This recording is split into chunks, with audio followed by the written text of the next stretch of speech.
How is the festival going for you so far? Oh, I love BIFED. It's already my third time in a way. Although the first time I was COVID, so I couldn't be here. It was virtual. But my film in 2020 already won here. And then I was also in the all-women's jury last year. And we had a blast. And this year I enjoyed tremendously.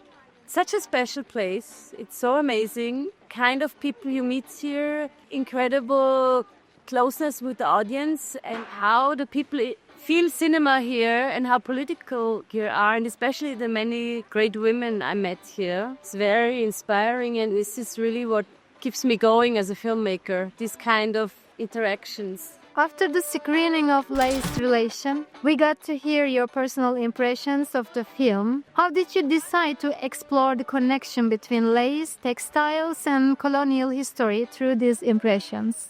Well, I am only one director of four, so I can only speak for myself. I cannot speak for the other three women that I made the film with. But the idea for the film is from the region where I grew up in Austria. It's a textile area where the textile factories are turned into a form of a Silicon Valley. It's the richest part of Austria, very industrial.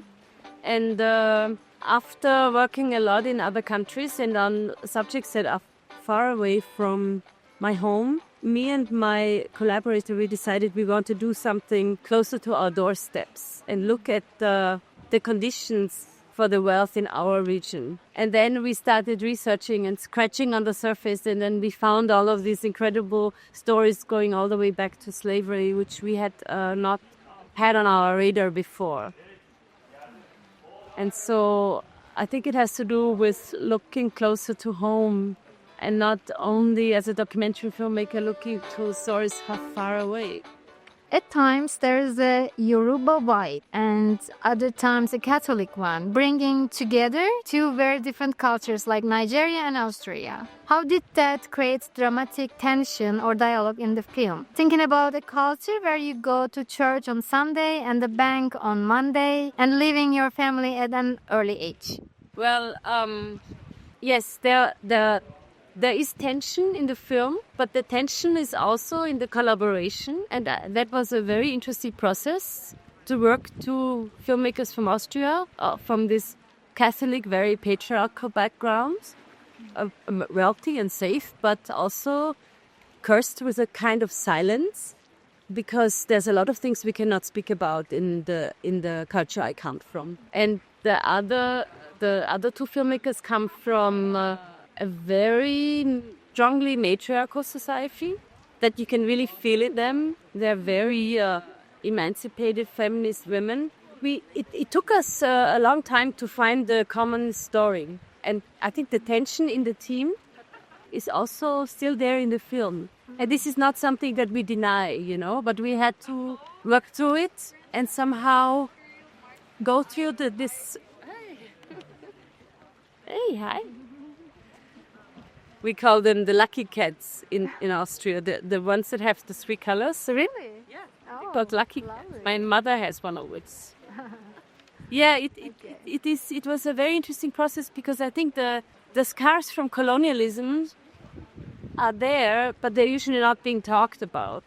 And I think as a team we felt them really strongly, this weight on our shoulders on what has been done, who profited, who didn't, who survived and who didn't, and this whole very painful history that Austria always denies having been a part of. I think it's there in the film. It's silence on one side and it's very lively, energetic, but also maybe turbo consumerism on one side. I think it's interesting in a documentary when this comes through and you don't silence it. Maybe that's the strongest part of our film, that we didn't silence it. Because society in general, I think, is trying to silence what happened and what we are suffering from all together in a way. There are arguments that women's work like lace making or handcrafts is often seen as crafts rather than art, and that this is tied to gender inequality. What's your take on the value of women's labor in this field? It's not just in the crafts or textile, fashions. It's also in filmmaking, I think. It's interesting that editing was always seen, always seen as a women's field until it became digitalized. Now men are doing the editing, right? Before, when it was cutting, it was women slicing and working like that. And it was not well paid. Now it's digital and it's well paid. And now the women are being pushed to the side. So in filmmaking, it's the same. When in my generation, I was always only one of the boys. I mean, there were hardly any women filmmakers. And I think it has to do with, women have been denied this kind of intellectual power and also this kind of the means. I'm still shocked how long it took since the 90s that women are slowly becoming directors and producers and are actually in charge of also production funds and can distribute it and hire other women, for example, so that films are being made more by women. And I really enjoy working in female teams. I think the communication is easier. We see the strong mother-daughter bonds and the portrayal of powerful women in your film. Do you have anything to say about feminism across generations? In the film, one character says, if my mom knew I was an activist, she would be proud. Well, I'm the proud mother of a 21-year-old activist, and I'm very proud of her. And the way she carries feminism into the next generation, I'm just really, I'm shocked how radical she and her peers are, and how much has moved, and how many things are for her normal now that we had to fight for. So in one sense, it's amazing. It's also shocking how much things have stayed the same when she tells me about how the men in her surrounding acting. I'm also the proud mother of 2 sons, so I have raised 2 feminist men also. And I think maybe that's the most important thing, that we also raise men to be feminists. So yes, I mean, all in all, I have to say I'm very disappointed how little movement we have made till now. And the backlash is tremendous right now all over the world. I've learned a lot working with East African and also Nigerian women. The matriarchal residues you find everywhere, and how Eurocentric powers or also colonial powers were able to suppress these matriarchal forms. I learned just recently how destructive especially Christianity was in that regard. We feel you opted for an intersectional approach. What are your thoughts on the relationship between the women's movement and other struggles for rights, like animal liberation? Yeah, I'm glad that for the generation of my daughter, intersectionality has become, a little aggressive, I think. Oh, you go. No, yeah. Then it's a guy.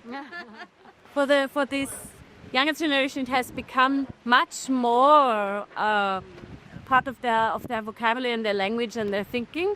But in my generation, I was looking into black feminism a lot when I was younger, and I understood the struggle with white feminism in the United States and within the civil rights movement and so on. And I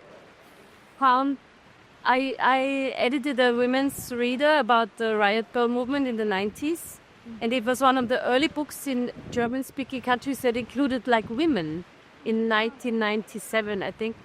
And only recently has this whole privileged white feminism opened its doors to intersectionality and other women. And I think this is part of the whole problem, that we question idiocentric thinking so it can't relate.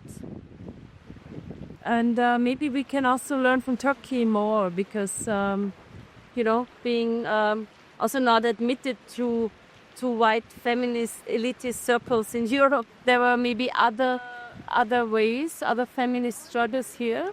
So I think it's a much more inclusive time now in that regard, because the environment and the struggle of our planet and this whole I'm an herbalist and a gardener, and when I was younger, invite feminism to be into herbs and gardening and these kind of more motherly, feminine things was almost looked down. Also, the fact that I had 3 kids, I breastfed them for a long time. All these things were not really in elitist white feminism. This was frowned upon, and now I think the times are much better. That we include the earth, and we include animals, we include nature. I think this is something my daughter also cherishes a lot. This more inclusive form of feminism. In Turkey, women's and LGBTQ plus rights have been seriously affected by laws and policies over the past 20 years. Do you have a message for Turkish audiences? Ooh, that's a hard one. I mean, I often see in news and follow what is happening, especially in Istanbul at the demonstrations. I'm often speechless for the fearlessness with which to state. Ooh, this is how the women are in Istanbul. I have so much admiration. I just hope you find the strength in your unity to keep going, because I think this is not over. And it moves me to tears sometimes. I have never in my life had to go through so much fear and personal danger like the women are in Turkey. I keep making films, and if I meet any of you, I'm just full of admiration. And we are in solidarity in Vienna, in Austria. We know what you're doing. And